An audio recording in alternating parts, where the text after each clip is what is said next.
Salam sejahtera untuk kita semua. Kita akan belajar bersama pada saat ini hidup seorang Kristen dan imannya.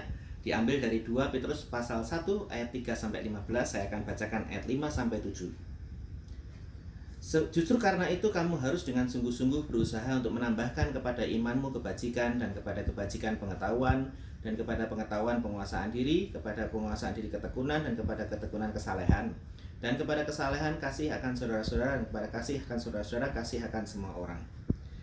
Kita pasti tahu apa itu artinya iman, tapi yang jadi masalah, iman yang benar itu yang bagaimana? Iman yang benar adalah iman kepada Yesus Kristus sebagai Tuhan dan Juru Selamat. Tidak banyak yang tahu, tapi tugas kita adalah memberitahu. Nah, bagaimana kita menjalankan hidup seperti orang Kristen dan iman kita kepada Yesus itu yang melakukan apa yang Tuhan Yesus perintahkan. Kalau kita mengaku sebagai seorang mahasiswa, berarti kita harus kuliah, harus mengisi KRS, menjalani studi. Kalau kita mengaku sebagai seorang karyawan, kita harus bekerja dalam perusahaan itu, ada seragamnya, ada tanda-tanda bahwa kita memang masuk kerja, dan juga kita melakukan apa yang harus kita kerjakan dari perusahaan itu.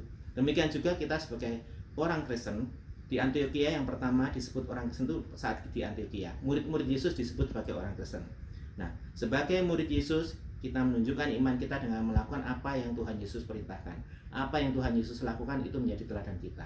Jadi, saat Tuhan memerintahkan pada kita untuk memberitahu yang lain tentang iman yang benar, kita juga harus memberitakan hal itu. Tuhan Yesus memberkati.